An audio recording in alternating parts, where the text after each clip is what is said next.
for your attention. You're super quiet, so thank you for being respectful to me. It means a lot. Just to do a little bit of review, yesterday we learned a lot about explanations, genre, and appraisal language. And these are some hard concepts.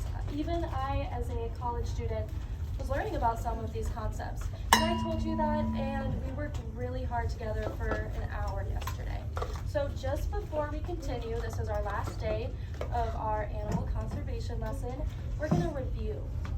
So yesterday we talked a lot about genre and what this book's genre was. Can someone raise their hand and tell me, what is the genre of this book? Yes, Brian. Animals and,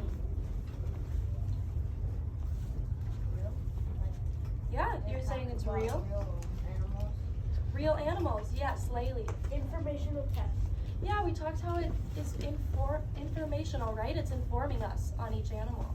Lulu. Nonfiction. Nonfiction. Yes. So all of those things, right?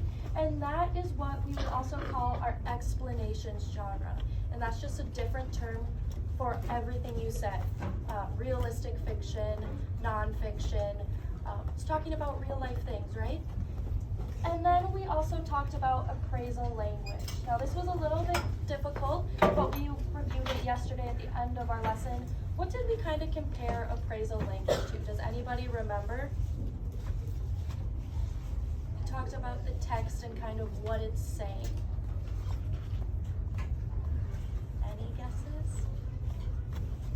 That's okay, that's why I put this up here, because I figured it's a hard word and we need some review. Oh. So let's go over it together. I want you to look at the board with me. And for explanation genre, you guys said exactly what I put. Similar to nonfiction and informational genre. And that's what I heard exactly from you guys. And then we talked about how it's explanation because we see the author explain each animal, right? And it informs us readers on why they're endangered. Perfect. So appraisal language, I should be on the board, okay? This is similar to author's voice, right? And so it describes what the author is trying to say to us readers and what they want the authors to take away from the reading. And you guys, I know Laylee got a light bulb moment yesterday because you answered that right on. So we'll be working with these terms a little bit today, so I want you to keep this in the back of your mind. So I'm going to walk you through our next activity, and we're going to kind of do it together as a class, but mostly this is going to be you working in pairs, the partners you've been with since Monday, yesterday, and today, and you're going to be working with the same passage and animal you've been working with, okay? So what you're going to have is you're going to have an envelope I'm going to give you, and it's going to have your passage, but it's going to be cut up into sentences, like so. So we've gone over the blue iguana passage together now about 5 times. And so what you see here is it says, its body turns bright turquoise during mating season. They have been hunted by people for food, run over by cars, and had their nests destroyed by wild dogs. The blue iguana is 3 to 4 feet in length, weighs 15 to 20 pounds, and can live to be 50 years old. Blue iguanas eat fruit, flowers, and leaves. This iguana is found on just one island in the Caribbean. Does that seem like what we read the past couple days? Liam? What island is it? I like that question, but we're gonna focus on something different. So this paragraph has all the information we've read, but it's put into a different organization, right? This isn't the first sentence. Its body turns bright turquoise during mating season, right? This was not the first sentence of the actual passage. So what you're going to get is your envelope, and it's going to be deconstructed. And that's a big word, so that kind of means pulled apart, right? It's gonna be not in order. And my goal for you, or challenge, is to put it in the correct order.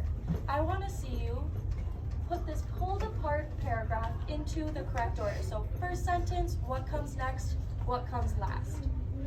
And so let's look at this one together. Now, looking from our prior knowledge and what we've already done, we talked about what the animal eats, where it lives, and how it's in danger, right? right? And so we know that the endangerment, where does that part come in our passage? Yes, Brian? Last. Brian says last. Do we agree? Raise your hand if you agree with Brian. We have some agree? Yeah, I agree with Brian.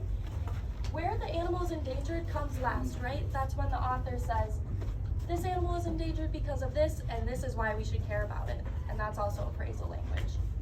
So, they have been hunted by people for food, run over by cars, and had their nests destroyed by wild dogs. Where should this sentence technically go then?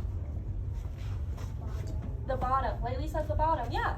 So with your envelope, you're gonna have pieces, and you're gonna put it at the bottom, right?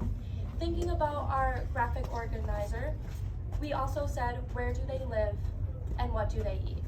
So let's look at this sentence. This iguana is found on just one island in the Caribbean. What is this telling us? Who said that? Hannah. Hannah. Yeah, where it lives. So, right, knowing what we read with our passage, this is going to come on top, right? We have to introduce the animal and where it lives. And then the next information follows. All right, this is a big activity. I'm gonna put you in partners, okay? And it's okay if this doesn't come easy. This is the first time you're doing something like this, right? We're reconstructing the text or putting back together the text. If you have questions, raise your hand in your groups. I will be over to help you, okay? I'm also going to give you your graphic organizer, and that should help you, right? Because you already said, where does it live? What does it eat? And how is it endangered? So you can look at your graphic organizer, okay? I'm gonna put up the directions, and we'll review one more time. Okay, who would like to read step 1? Yes, I saw Greta's hand up. With your partner, open the envelope and lay out each sentence. Yep. Step 2. Kendra. Work together to reconstruct, put together the paragraph in the correct order. Right. Step 3. Hannah. Raise your hand when you are done and when it's done, give a check to it. Yep. So once you think you have your paragraph put together correctly, and you've talked with your partner, you both agree, raise your hand and I want to come and check on it. Because if it's not, we can work again and we'll try it again, okay? And step 4. Andrew. If you are done before the class finishes up, you may work online choice board at your desk. Yep, so once I've checked your work and I've said, wow, you guys did a great job, this is correct, awesome work, you can head back to your desk and work on online choice board, okay? At your desk. Okay, is there any questions? No? Okay, you can find a spot around the room and I will come drop off your envelope.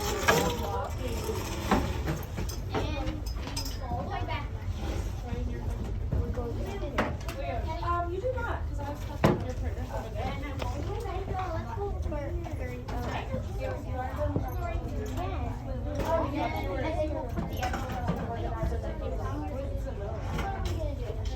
Should we just use yours? Teddy, I'll help you.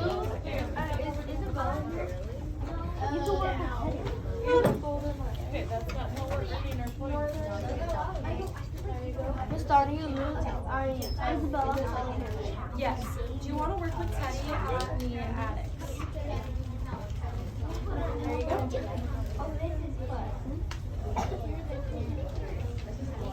Okay, there you go.